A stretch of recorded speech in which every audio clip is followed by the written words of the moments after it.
My name is Cecilia Nogren, and I will talk about electron acceleration and thermalization at Magnetotail separatrices. First, I would like to thank my co-author, which I listed here. This paper has been published in JDR. You can find the DOI down there, and my email is to the bottom right. So if you're interested, you are most welcome to contact me for discussion or maybe collaboration in the future. So first of all, I would like to show you some pictures about electron observations at the separatrices. These are by Nagai et al.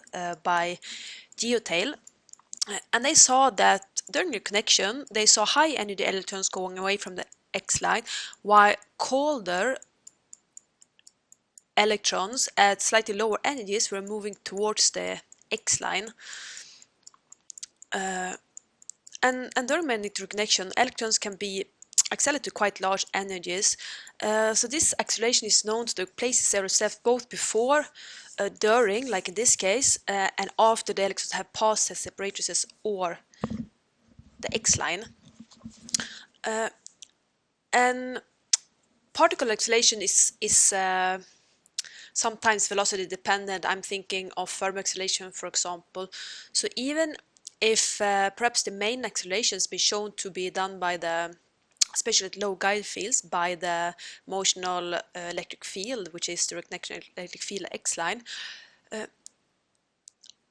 higher energies coming into this region might lead to higher subsequent acceleration, a more thermal, high energy tail being formed, and possibly more thermalization. And this talk I'll talk a little bit about the electron acceleration based on observations and also the electron wave interaction.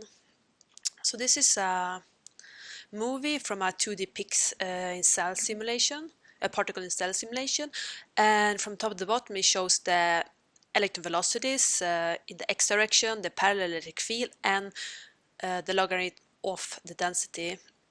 You can see that at separatrices there is a large amplitude electron flow forming, which is moving towards the X line. That's the red band in the top panel. When you have this high flow, you do have this localized structure of parallel electric field that are formed, which these are typically high amplitude electric field structures, which often in observations form nonlinear solitary waves. And these acceleration channels, as I will sometimes refer them, are associated with these density cavities, which shows up as these really dark regions in the bottom panel there. And this is just to show you the thing. So this this is a simulation with a reduced mass ratio of 100, and at higher mass ratios, these acceleration channels are typically a little bit more field aligned than they are here. Here they are a little bit more tilted, but that's it's just to show you some overview. Now, how are these channels formed? Well, Uzdansky and Kulsrud, they propose this quite simple picture, which I find really appealing. They say that when the flux tube convect towards the X-line, they expand due to geometry of the and topology of the X-line, and inside the ion diffusion region, the ion density can remain fairly constant, while the electrons are more tied to the magnetic field line. So when the flux tube expands, the electron density goes down, which would lead to a charge separation. So to take care of this charge separation, to neutralize the charge, the electrons have to stream in along the field lines to make up for the loss in density due to the expansion. And that's why they say you have this flow along the separatrices. So now I'll move on to observation. This is a brief overview of a separatrix crossing, which is the one that I will focus on most in this talk. So in the top panel, we see the ion velocity movements. And you can see this earthward ion flow, which is the blue line. That's in the x direction in DEC coordinates, which tells us that we are located earthward of the X line. So you also see this flow in the electron moments, although you can, if you pay attention, you see that the scales are quite different. And bordering this earthward ion and electron, you have this oppositely directed electron flows, which are at negative Vx velocities here, bordering the outflow. And these are the flows that are outside the main outflow, but are along the separatrices. If you look at the reduced electron distribution, this is parallel to the electric field. I have noted that the positive values are towards the x-line and negative values are away from the x-line. So these negative flows you see in the second panel, they are towards the x-line. You can see that the cold electron distribution, which you see to the left there, is gradually accelerated to higher energies. See, show you here with my with the pointer, and as they reach the exhaust, they kind of this accelerated population becomes more and more thermalized, and finally it merges with the outflow. And you can see this accelerated population in all of three of these acceleration channels. So where you have these regions with high flow, you also have the density cavities, just like we saw in the simulation slide before. So here the density goes down with a factor of 5, sort of, and of course the density has accumulated inside of the exhaust and goes up to a factor of 3 above the lobe values here. Inside of these density cavities, you have this quite high amplitude wave activity in all three of them, which is something we will focus on later on. Here I just show a 2D distribution of the second acceleration channel, and you can see you have this cold beam traveling at about 20,000 kilometers per second. This is about 4 times higher value than the moments we have here. So superposed with this cold beam, there's traveling at quite high energies, you have this hotter halo, which is kind of the overlap between the inflowing and the outflowing thermalized population. And you can also see here that the cold inflowing beam, it has reached a significant value of the similar to the temperature of the exhaust. So looking at the total of 8 separatrices crossing, which we show 3 here in the right hand panel, we see that this is during 2 days in July 2017. The beam energies range from 0.1 to 7 keV. This corresponds to 1 to 15 of the temperature in the lobe, so they are super thermal with respect to their original energy. It also can correspond to a quite significant fraction of the thermal energy in the sheath. So already at separatrices we see that these flows are accelerated to similar values. Here I also show some values from some measurements made by cluster before. We can see in this case that the acceleration potential seems to scale inversely with the inflow beta. Well, I will not discuss this any further. So we look at the density cavities. We can see that density ratio between the lobe and the separatrices lie between 0.1 and 0.7. We can see 3 different lines here, which I plotted for reference, and most of them lie between the 0.5, which is correspond to a 50% reduction in the density between the lobe and the separatrices channel, and 0.1 here. So you also have a significant fraction of density reduction. So even if the initial cold beam is already thermalized, the decrease in density and the remaining bulk flow can be important indicators of the separatrix acceleration regions.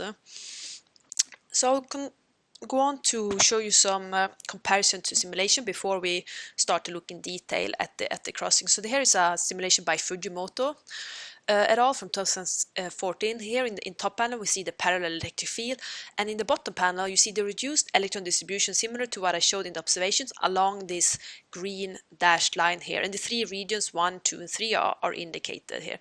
So you can see again the cold lobe, you have some wave activity there becoming accelerated in a finite region here.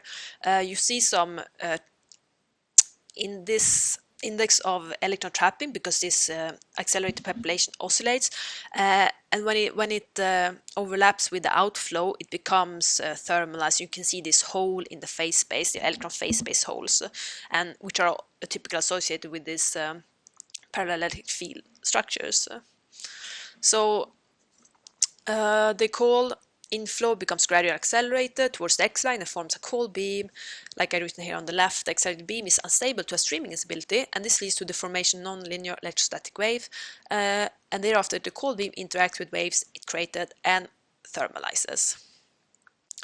So here I will zoom in on the first Separators crossing, which you see here, and we'll take a closer look at this one. Again, positive values are towards the x-line, negative values are away from the x-line. So we can see some quite striking similarities in both simulations, observations. We can see the cold inflow. We can see the gradual acceleration from the lobe to towards the plasma sheath. In the observations, the further you go towards the plasma sheath, or the exhaust, I should say, these are connected electrons, the more thermalized the beam becomes, and when you have a significant overlap, in the end you cannot really distinguish the accelerated beam from the exhaust. And there are some differences. You can see in the observations the beam seem to thermalize quicker, and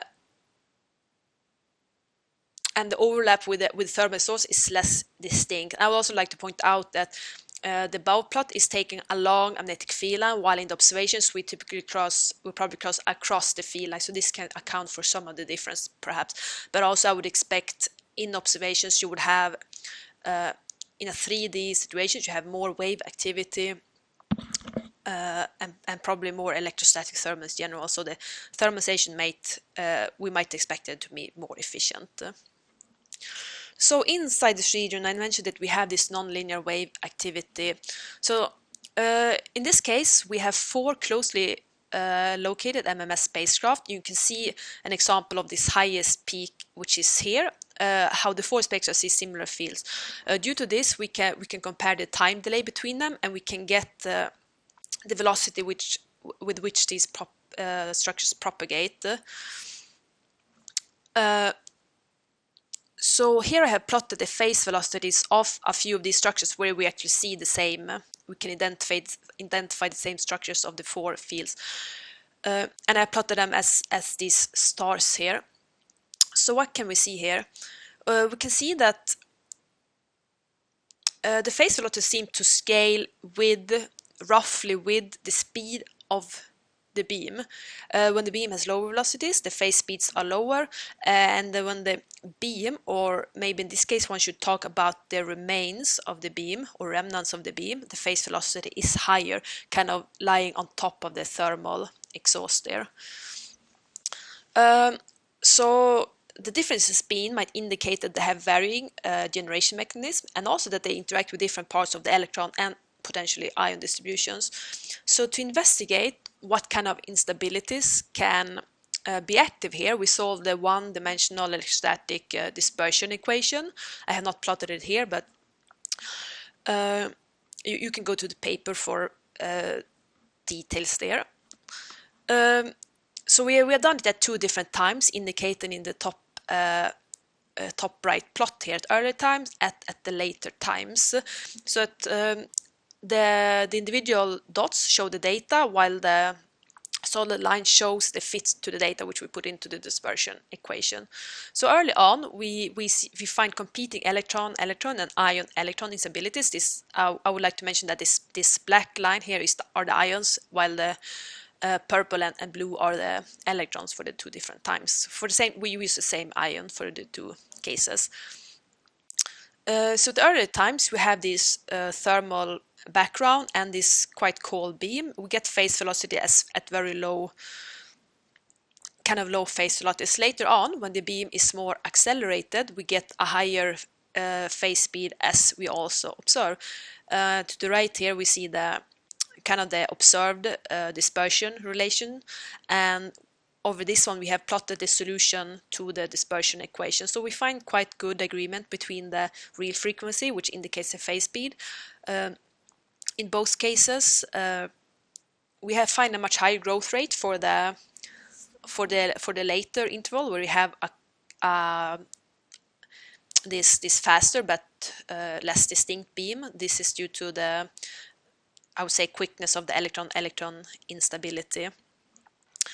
We find decent agreement between the growth rate, although in the later cases it seemed to maximize at slightly larger wave numbers. I'm not sure exactly why this is. So the last thing I will mention before my time is running out is we would like to see what part of the distribution these waves can interact with. And we look at the potential energy in the frame of the waves, which I have listed here. So if the total energy kinetic plus potential is smaller than zero, the wave can be trapped inside of the field. It experiences a strong potential trap.